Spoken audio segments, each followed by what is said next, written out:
maybe the draft will show us something. Again, I'm looking for Hippo to show me something new, because 5 games in, I'm not convinced. Yeah, I mean, he has yet to genuinely play a meta pick. I mean, that Malphite, I still think it's just a little bit outside of what we've seen from a lot of other teams in most of the regions. There's a Lee Sin ban coming in against Flawless once again. If you're going to go out of the meta, you have to make us a believer, and that's not what he's been able to do in those 5 games. Tom Kench ban, so far, similar to what we saw in game number 1. Does EMFire change their drafting here? Do they, for example, ban Corki to try and ban away what was a very solid poke comp? Nidalee also a potential ban. I don't think that will do anything necessarily massively, but I think Corki is such an important flex pick that denying it from the enemy might be very important. Yeah, banning that Nidalee, I don't know. There's so many other strong junglers right now, aren't there, that if you ban the Nidalee, you take away the poke, I suppose. Flawless on control jungler's actually been very underwhelming. His Elise play in particular, he's played the most games on Elise of all champions, and his Elise hasn't looked strong, so he did look solid on that Nidalee.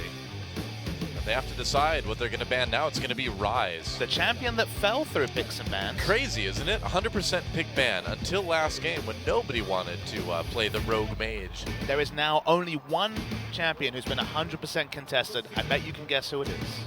I bet it's Lulu. It's Gangplank. Gangplank, that was going to be my second guess. That's a fair assumption. We actually had the ban rates on the screen. You could have cheated there, Doa. Oh, could have yeah. guessed it was Gangplank. You're right. Graves is the final ban.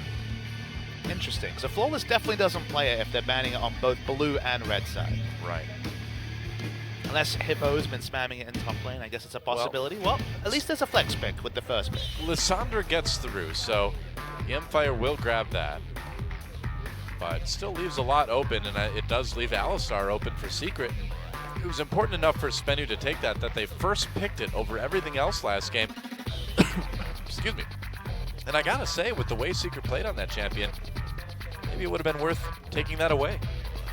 And look, it was a welcome return to form after a big sidestep from Secret, affirming that it was just a once-off that he had that really bad game with Alistar. Game 1, the series against CJ. Flawless returns to the Elise. Definitely, I would say, objectively the strongest jungler out there. You could argue maybe Kindred, but going for the Elise, we're going to look for a step up from Flawless in terms of Elise play. It's very important to have this champion as part of your pool, and for now, given what we've seen on the champion stage, his Elise has been underwhelming.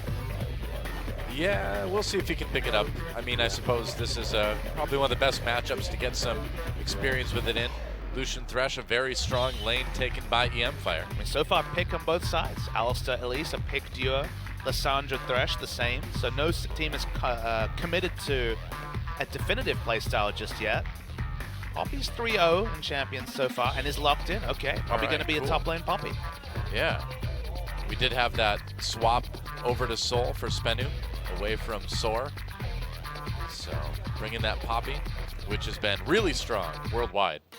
Yeah, Champions were slow to pick it up. It was only the first series of second week that we saw Cuvée pick it up. I believe it's 3-0 overall, 2-0 for Cuvée and 1 win for Smep. So we will see in our explosive next series, potentially after this game. Indeed. Final 2 picks over to mFire. They got a very solid pick comp going so far. I'd like to see them stick with that. Team fighting pick is what they've got. They're going to have to commit to Hippo's champion. Looking at least like it's going to be a mid lane Lissandra. Edge did play mid lane Lissandra for KT last season. True. Haven't seen as much of it lately, and SBENU does have the opportunity to pick something else for Sassen to play if they decide that they're going to give Nuclear that Corki. Sassen special time! Yeah, I mean, Sassen is a very good Vel'Koz player, actually. His last 2 red side last picks, SBENU have, so far this season, given Sassen last pick. Uniquely, remember, it's usually top lane that gets the red side counter pick. We have seen Kindred mid, and we have seen Quinn mid. So it's been an 80 carry theme. We'd love to see the Vel'Koz, it's what he's known for, but Ezreal's available. They could just return to Corki Ezreal as a duo. You know, we've seen a lot of Lux and things like that. You know, Vel'Koz kind of fits into that same category in that, you know, those less mobile mid laners that were kind of dangerous to play before. now that Frost Queen's claim is so obtainable and has that slow, it's a little bit easier to keep those champions safe in the mid lane. But why change it? Corki Ezreal, no deaths, did a lot of work last game. Yep. Even though they started off with a pick comp, and of course Poppy can be used in a pick capacity, suddenly, headbutt, disengage, Poppy ult, disengage. They have strong disengage. It's time for double AD, it's time for sieging again. Yep. Looks like we might have the swap though, Sasson on the Ezreal this time and Nuclear on the Corki. So sending that Ezreal to mid lane. Is a bit safer against the Lissandra. Valkyrie, of course, can be interrupted by the Lissandra ult, but true. Good luck interrupting an Ezreal with cleanse. Yeah. Can you ask for any more safety? I don't think there's really too much more you can do to keep that Ezreal safe in the mid lane.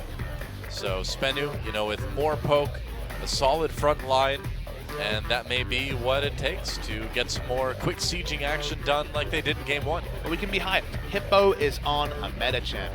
Yes, playing the Gnar. See how he does. Can he make us a believer in the Gnar? Look, it's a very strong pick engage comp from EMF, very solid, definitely has its points of power. Laning phase should go pretty heavily to EMF. Let's see if they can get a fast start, because if they don't, we've already seen what SBENU can do with a poke comp. They struggled very hard with the lane swap in game number 1 too, so the early part of the game is going to be very, very crucial for EMFire to get a start that even lets them contest SBENU at all. Gnar is much better in a lane swap, so I expect EMFire to be the one to actually force the lane swap. Let's see if they can get on top of it game 2. Yep. Well, a lot of work needs to be done for EMFire, who still has no wins in the tournament yet. Can they get it against SBENU? Let's get in the game and find out.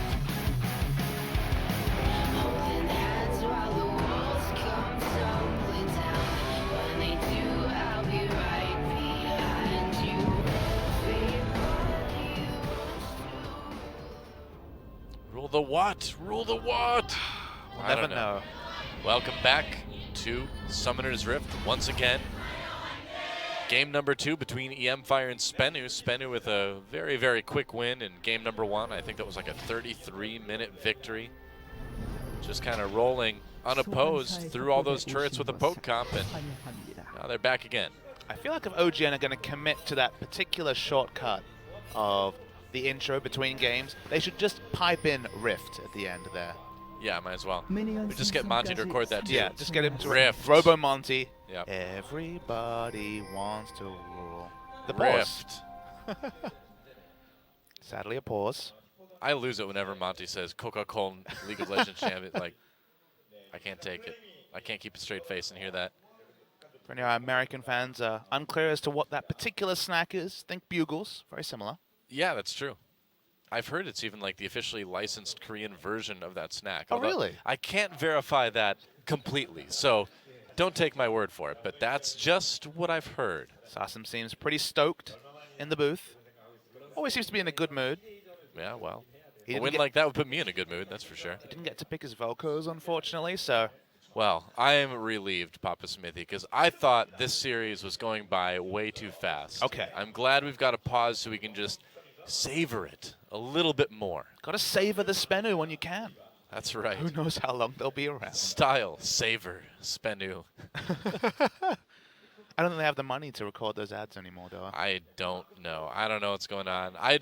We here at OGN don't want to speculate into any sort of That's fair. That's fair. corporate, But the team's here to stay. And issues. hopefully we'll pick up their first match win. Maybe this will be the start for them to Yep. come forward. It was specifically the Kesper Cup where they were like, I was like, okay, SBENU's going to take that next step. And obviously took a step back, but Flawless looked a lot better in that previous game. Again, a performance on a control jungle like Elise would be, to me, another kind of steadying step for a SBENU squad who should be on the rise this season. Yeah, that's true. We talked about, too, kind of the expectations with SBENU coming into this and how they haven't quite met them. And it is true that the SBENU organization is having some issues right now. They let their StarCraft 2 squad go, keeping League of Legends around for now. But, certainly there are things going on outside of the game that might be impacting these guys. And you'd like to see them do better. I mean, they looked so promising at the end of 2015. And we haven't seen it yet in Champion Spring. That last game was probably, I think, the best game we've seen from them. But, again, there's a big asterisk on that because it was against the mFire. But We'll see. If they can close game 2 out smoothly, too, it's a good sign. Whenever you look at off-season business, you have to take into account the ins and the outs. And obviously, SBENU didn't lose anyone. You look at Jin Air, they lost Chaser and GBM. You look at Samsung, they brought in Ambition, didn't change a whole hell of a lot else.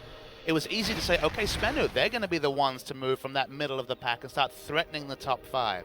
So far, definitely not been showing that, but it's only been 2 series. Maybe this will be just a very delayed start to the season for SBENU.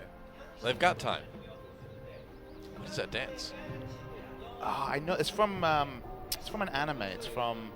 Oh, yeah? I don't remember the name enough to do it justice.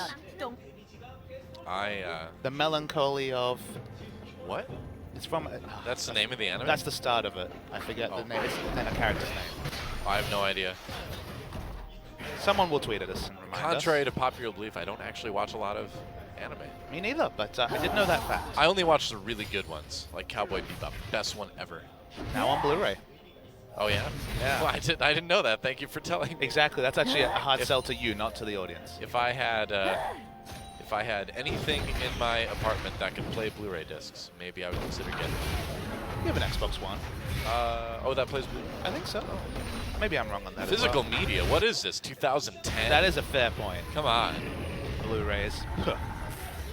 All right, old man, Papa Smithy, you just go ahead and put your physical disc into your physical disc drive and wait for it to play. One thing that EMFire didn't put into play this game was the lane swap we expected. They have Gnar. Poppy, of course, is going to struggle in a lane swap relatively compared to a Gnar, but another game in a row, EMFire went to their designated normal lanes and seemed to be a bit surprised that the lane swap was on. I guess so. So I think we're going to have a pretty similar start to how we did last game, where the outer turrets once again will be pushed down and top and bottom pretty quick. I would say to an 100% certainty, yes. Certainly seems that way. Poppy took a little bit less experience, didn't take any red buff experience. Seems like they're giving Flawless the quick level 3 so that he can duel. Yep. Now Hippo got way behind in the lane swap in game number 1. Do you see the same thing happening here? Well, he's on a range champion, so you'd hope not, but it is possible. Flawless looking for an opportunity to try to gank Edge. He's just going to walk in the lane. They catch him with the cocoon, actually. Edge not able to use that. He has to flash. Saucin, oh, he didn't have another arcane shift off cooldown soon enough. Couldn't get that kill, but hey, get the flash. You force that Lissandra out of lane, and that's going to be an easy gank in the near future. Surprised to see Flawless hold off flashing for an auto attack or any semblance of damage. It would have been a kill. They seem to be surprised by their own damage output. Just ends up forcing the teleport from Edge. As you can see from that notification, time for those turrets to start going down. Yep.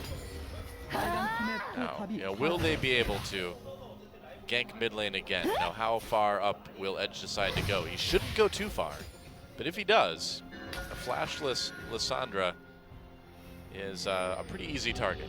The reverse push has been successful from SBENU. Looking down the bottom to see. Yep, looks like mFire also getting minions pushed in, but Nuclear swaps back quickly. Yep. Let's see if we're going to get 2v1 down bot. It looks like it. You can tell that SBENU have been more interested about getting that first turret, but then crucially denying Hippo rather than looking for the second quick turret. Yeah, it works so well, and you know, to be fair, Hippo has really looked like a weak link on this team. Soul chased away up in top lane, so mFire trying to do a bit of the same to the opposing top laner. It's also one of those unique games where, as we see Soul forced away, you know, we see those other situations. I was talking about Prey, for example, farming in a 1v1 against the top laner down bot as Blue Ezreal.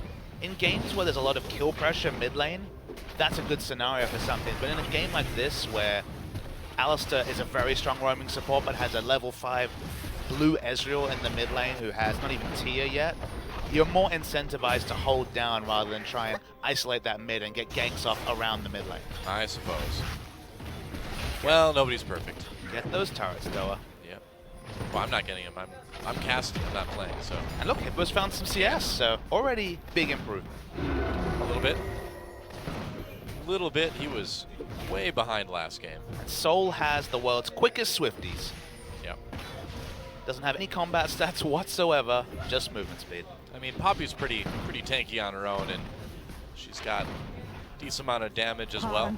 Hard to get close to her with with dashes at least, so pretty good shape. And it looks like SBENU going for a pretty early dragon here too. And swapping their dual lane back buff gives them control over the dragon. Haven't seen many 5-minute dragons. We've seen, I believe yesterday, 13 minutes was the average first dragon, but starting that stacking off very early, SBENU.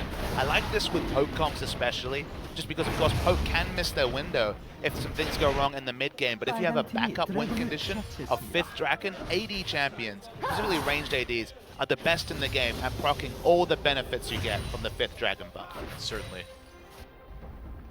CS pretty even across the map between these two teams. First dragon obviously does help out SBENU a little bit, but what's the next step, you know? Soul is under some pressure. But he's got swiftness boots and he's poppy, so he's actually fine. The reason why we're seeing swiftness boots so early, so frequently, is that you get so much for 800 gold. Of course, we know how strong the boots are in general, but think about a game like this where all the outer turrets are down, specifically in top and bot.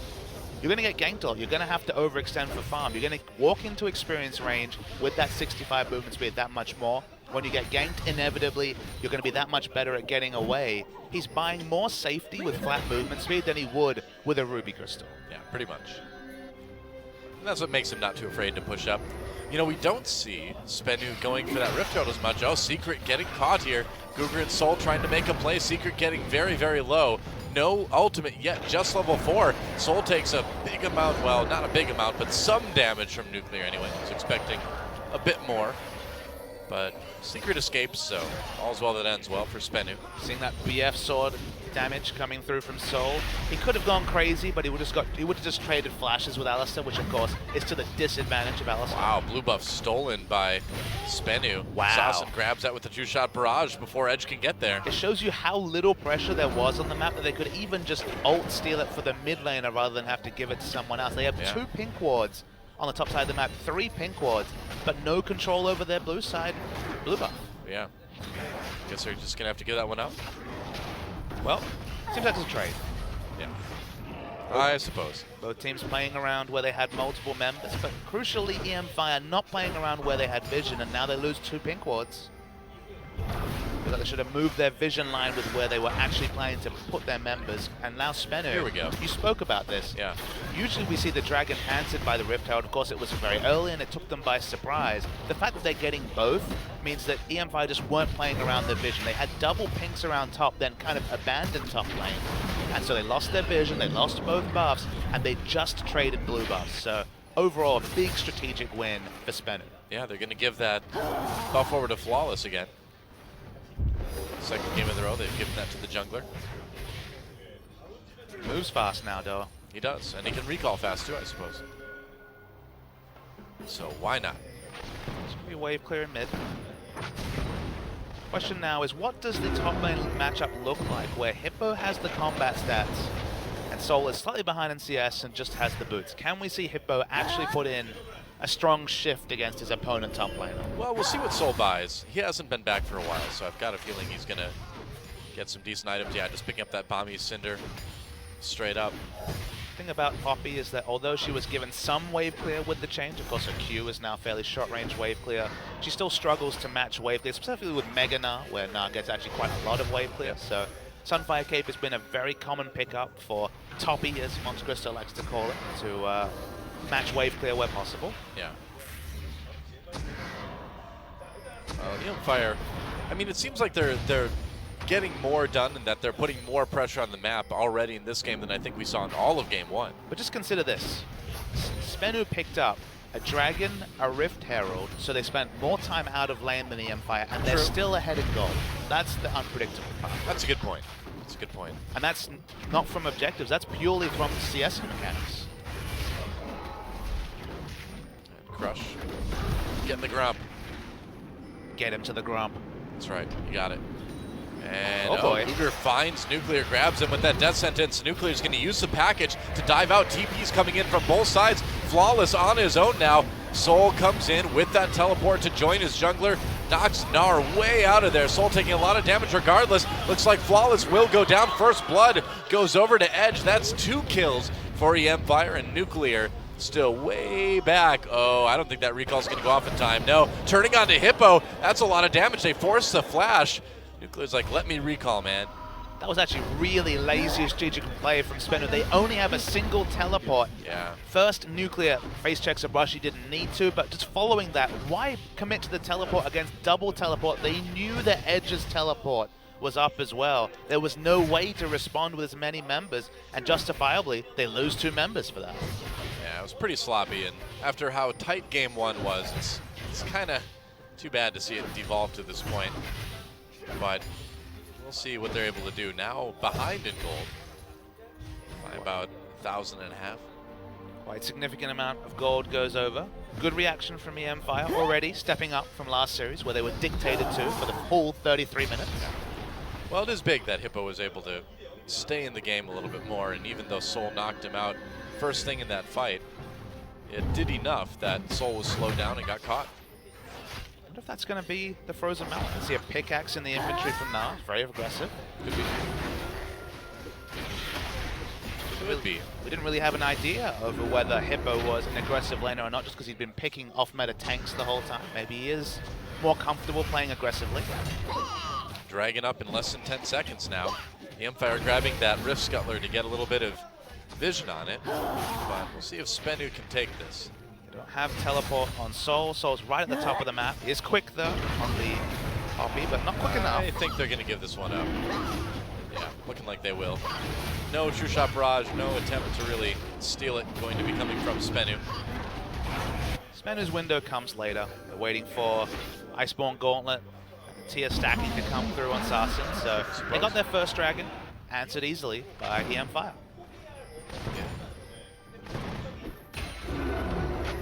Soul and Flawless are going to put, or at least Soul is going to put some pressure on the top of the map before going to the jungle and seeing if they can grab that blue buff again. They have the timer on it. Edge is coming in, though, this time. Yep, Shot Barrage comes through. A little bit late. Who got that? Didn't go over to Sarsen. They had to rush it down the moment that Sandra left. Oh yeah, Flawless got it. Okay. Let's see if SBENU will rotate all their members to try and protect a blue buff for Sarsen, though. That blue buff should be coming up any second now. What's Mirror takes? Yep, no, it is up. And they're sending Nuclear. Nuclear's in the area, but there's a lot of wards. Really good warding, actually, on the blue side for mFire. They're doing a ton of damage to this mid lane turret, too. This mid lane Ezreal doesn't have much wave clear outside of ult. Yep. Wow, nice anticipation. Cougar almost grabbing Saucin after the arcane shift. Also a pretty greedy item choice. We've seen most Ezreals go for tier into Iceborne Gauntlet, so you do get ranged wave clear with your Mystic Shot on cue with the Iceborne Gauntlet. Delaying the Iceborne Gauntlet means that ult down, but no wave clear. Yep. Looks like they'll defend the turret for the moment. Means they'll probably be able to defend the blue, but that should be the next step for mFire. They got this last word, they've got the timer, they've got the wards around it. Keep up the pressure, mFire. SBENU reacting now, but it may be a little bit late to save that blue buff. It's risky. Saucin has no mana, too. They just have no vision of this area. It's very risky to go anywhere near it. Wow, that seems kind of sloppy from SBENU again, you know, to know that they're coming for the blue buff, and you don't clear wards. You don't really set up for it at all.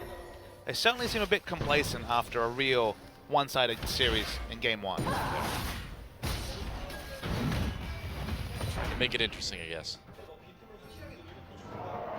Poppy's still undefeated. We've only seen top Poppy in Champions, but 3-0. Been a very common pick in the LPL. Can get very, very tanky, be very hard to shove. Oh boy. Flash pulverize. They knock Cougar back in. He's going to try to flash away. Lissandra ult secret to lock him down. Cocoon comes in onto Edge, though, and with Hippo joining the fight, SBENU needs to back off. Didn't really have a lot of follow-up there. True Shot Barrage just clears the minion wave. Didn't actually blow any teleports on the side of the mFire, but Soul also doesn't commit to the fight. Yep, that's right. Top lane farming. He's going to go back, probably pick something up. Give that Sunfire Cape. Flawless has actually gone Runic Echo on Elise. I was suspecting most Elise players would go over to the Cinderhulk, but Flawless is known for his extreme aggression, and he's keeping up, even on the Elise. It's interesting.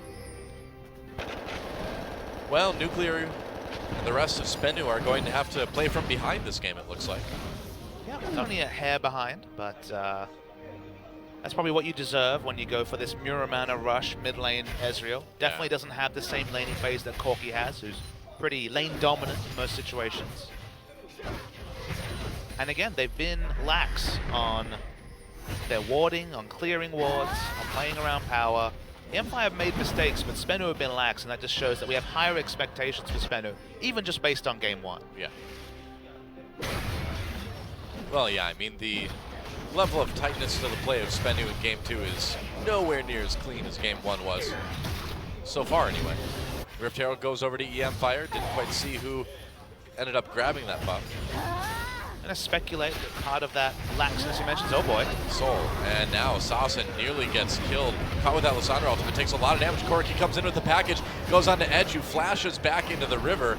So nobody dead just yet. SBENU manages to save their turret and push people away. Meanwhile, Hippo pushing that top lane.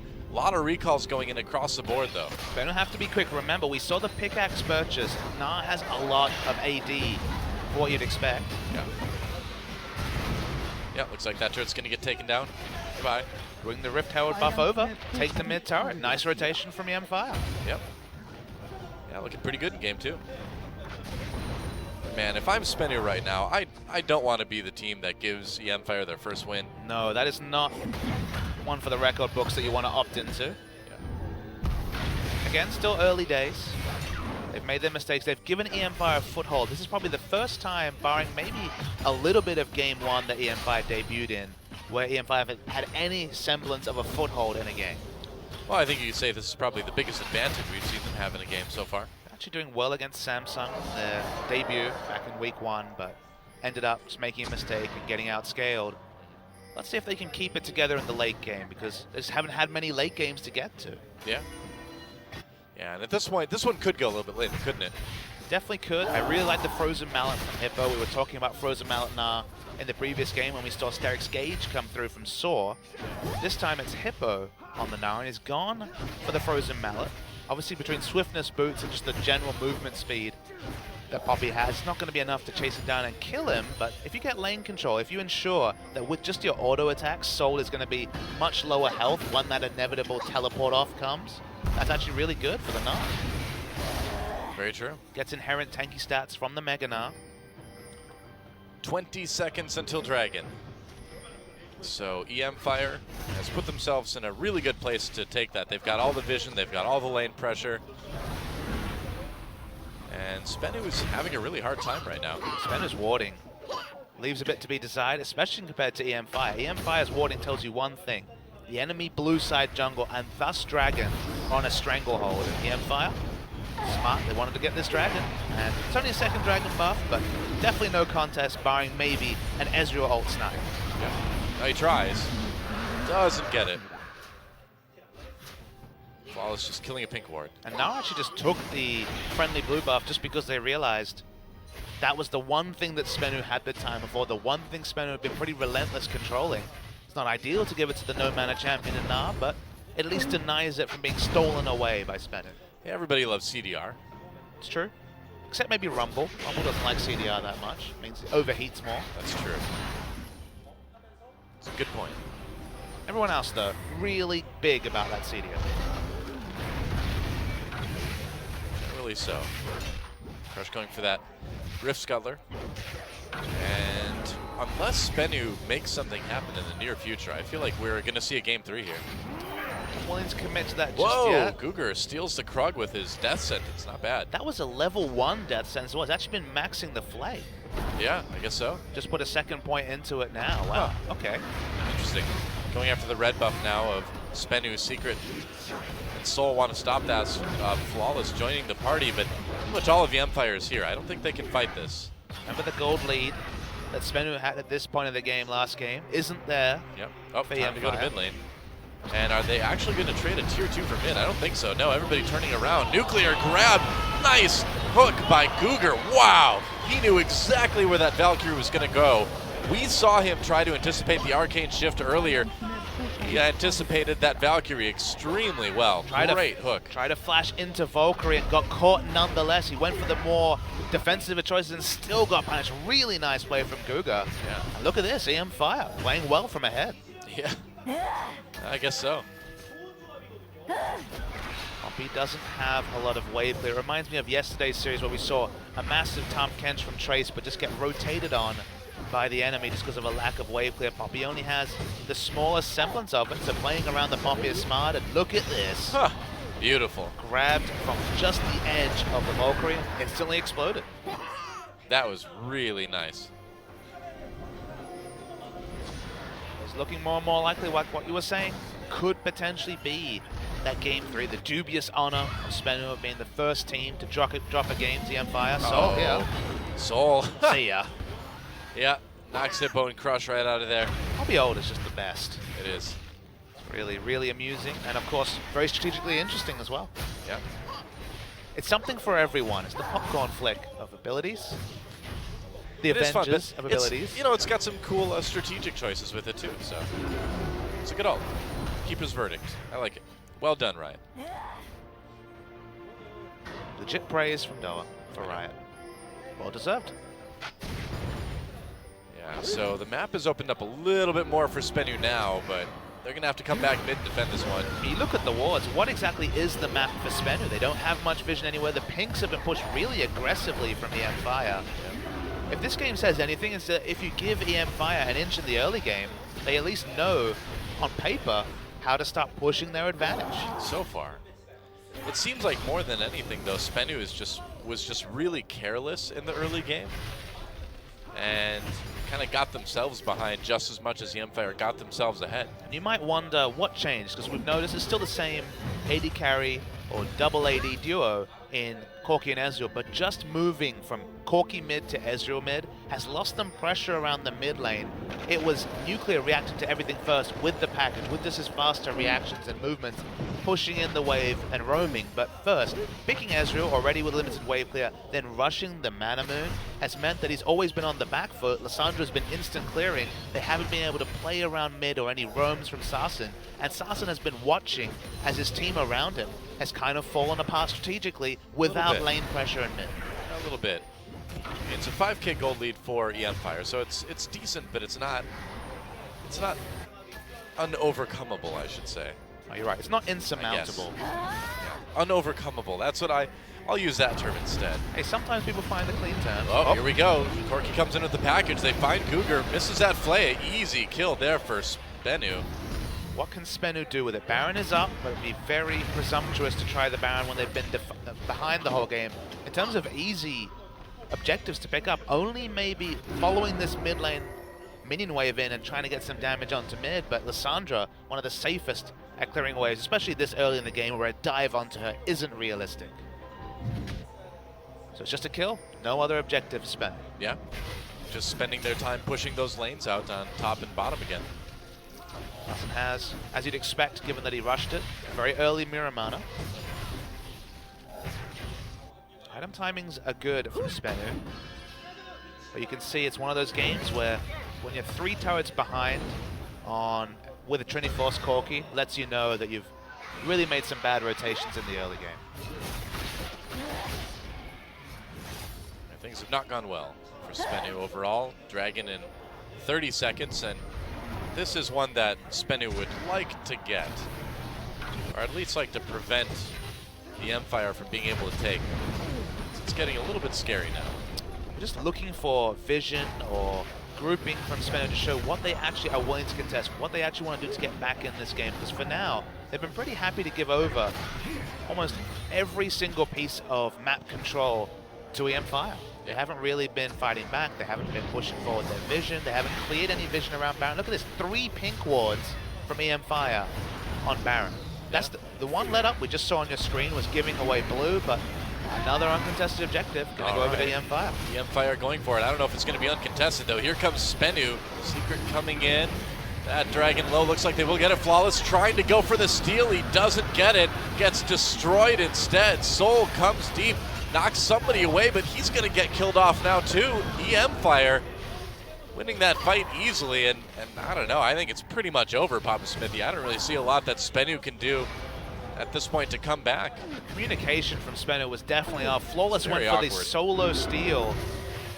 Soul was able to knock over the Gnar, but obviously not that big a factor. Just hopped over the wall again. They're going to keep trying to push. Remember, they are only 3 here. Yeah, it is true. 3v3 with the recalls from Crush and Edge, but SBENU's still not able to push that mid lane turret. And, you know, it's not that numbers-wise SBENU can't come back. That still isn't the case. But coordination-wise, it just really doesn't seem like SBENU knows what to do at this point. mFire, the one thing they have been is decisive one ahead. They start the Baron. That's a very bold Baron to do, but it doesn't look like SBENU is reacting fast enough. They spot it now, but can they actually stop this? Flawless coming in. He's got that smite again. Second steal the charm. No, doesn't get it. Baron does go over to the mFire. Secret on his own, and once again, Flawless just gets killed immediately. Secret knocks up Edge. Soul coming in. Can they actually turn this into a fight? Sasson has a good angle, getting some decent damage in. The mFire on the disengage now. And it doesn't look like Sasson's going to be able to chase anybody down, and mFire's going to get away with this. Flawless actually managed to flash over and smite, but then an auto attack from Lucian was the only thing that separated. Flawless picking up that Baron and not securing it. Of course, didn't get it in the end. mFire get it despite the misfire on the smite and extend that lead. 7,500 gold. Crush isn't done pushing. Nope, not yet. And the mFire's got plenty of lane pushing to do now.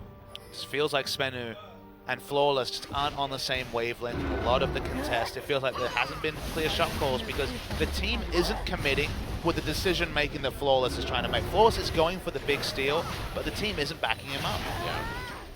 Either he needs to stop going for those aggressive moves or the team needs to play around his aggressive contests, because if he just gives away free kill after free kill, the snowball's only going to continue for mFire. Yeah, pretty much. Now the question is, how much can they get done with this Baron buff? They've gotten a turret already. I mean, when it comes to safe or easy objectives, they're all down. There's no inner turrets left. It's only breaking the base. Yep. Sandra's TP is up, so they're going to bring up a couple of waves. Feels a lot like what SBENU were doing at this point of the last game. I would say so. All right, it's go time. Going to try to catch Crush in the jungle. No luck, though. Wow, Soul with the culling. Does a decent amount of damage to Sasson, actually. Back to back. And top lane pushing at the same time. Now, mFire really isn't sending anybody to push any of these lanes individually, though. Do you think that's going to be a problem? Why isn't Hippo split pushing? It's a fair question. It could definitely be up top lane split pushing. That's what we saw, of course, with the three-pronged attack. They don't quite have that sort of comp. If anything, maybe the dive is easier. I think they're more interested in finding a pick than getting an uncontested objective rather than going for the true siege comp that really suited SBENU last game. Could be. Hippo moving down to the bot lane, trying to split push a bit now with that Gnar. But he answered by Ezreal for now. It's worth knowing that, of course, mFire doesn't have Corki, Ezreal, Gnar like there was the previous game. Lucian is decent at sieging, but it's more about turret damage because he doesn't really have the range to get those safe auto attacks. Doesn't have a Trinity Force like Corki does. And Lissandra's again about wave clear and pick rather than necessarily turret damage. So not quite the same comp means that the results aren't as good for mFire and their turret siege. Right. Giving SBENU more time. Blue Ezreal, yeah, very, very scary in the late game. We haven't really seen Poppy do much, but can be a super tank if she gets the items. SBENU has time here to catch up.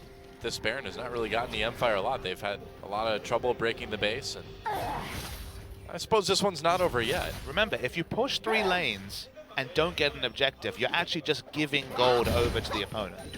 So you're just helping SBENU get access to CS that previously has been pretty difficult for them to get. Sasson being tricky in that brush. We'll see if he finds anyone, though. Cougar not connecting with that hook.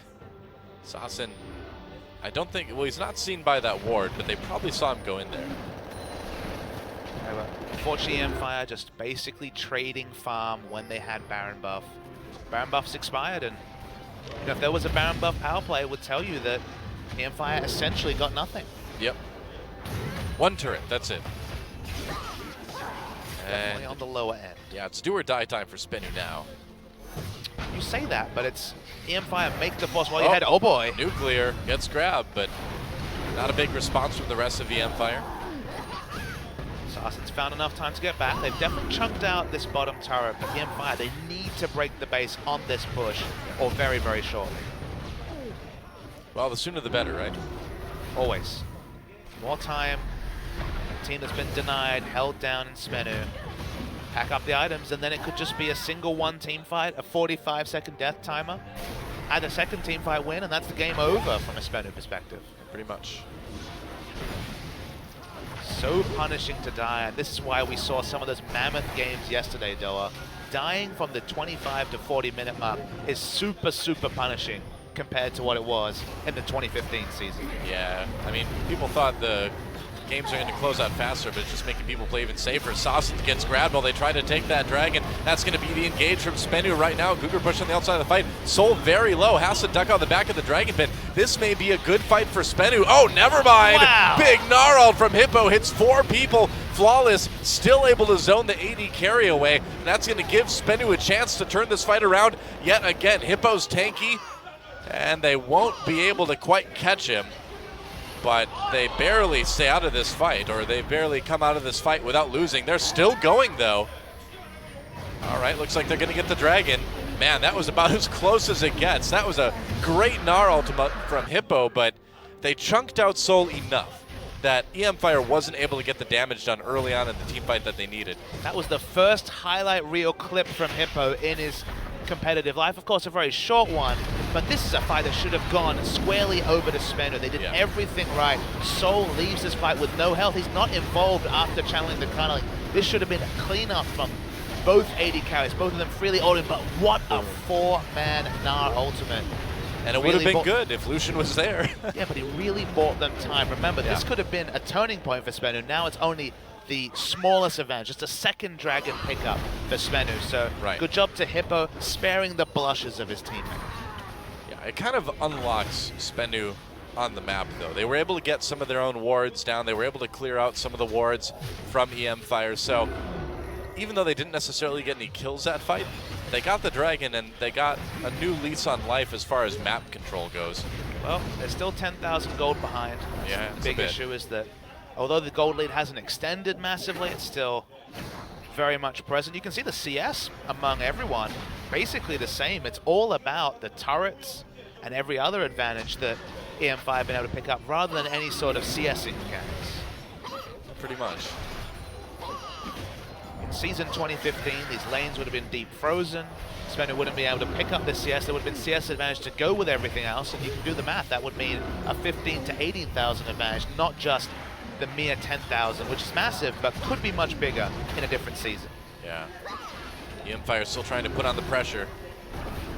Baron is up, and the lanes are pushed. mFire is going to start to threaten that now, I think. What do you think? Have really good poke, sorry, really good pick, but of course Lissandra is finding it hard to get into the back line. They need to get a strong pick, but with Gnar not having teleports and not being able to get a flank there, and no one else really a flank champion from mFire, they've spent so much time just sitting in these long, wide lanes, and against Ezreal with Cleanse, against Corki, and with an Alistar on the team, so hard to get CC onto either Saucin or Nuclear, which is why we've seen this really big trading a farm, because EMF doesn't know with Dragon down how to force a fight. Well, the later this game goes, the better it is for SBENU, isn't it? I mean, with a pick comp like EMFire has, you know, if you can't make picks, you can't get those man advantages to turn into objectives and break the base, right? Well, EMFire can't make picks under the enemy turrets in the inhibitor in the mid lane. They can make picks around this objective, though. Baron is up. This is the one place where SBENU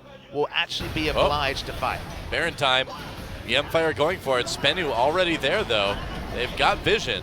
They see it. Now, what can they do? Baron's pretty healthy, still not that low. Yep, Flay happens. Hippo tries to go for Sun Crush coming from the side. Edge coming from the flank. Saucin with a big two-shot barrage to the middle. Another large Gnar ultimate. A kill coming in already for Edge. Saucin trying to kite backwards, but with Nuclear already down, I don't think SBENU can win this fight. Certainly doesn't look that way as Flawless falls. Saucin doing everything he can, but he finally gets locked up by that Lissandra W, and that's an ace in favor of EMFire.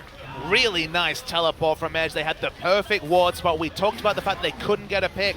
Forced the Baron. That was their best chance to get the fight they wanted. And with 45-second respawn timers, I think EMFire have done it. I think they have, yeah. EMFire able to take this pick comp, get the edge early on. Nuclear up in just 15 seconds. Secret will join him, but I don't think it's going to be enough time. It looks like mFire have finally, in their third match, picked up their first game win of the season. We're going to game 3. GG. With the saddest of ironies, that first win is against a SBENU team that struggled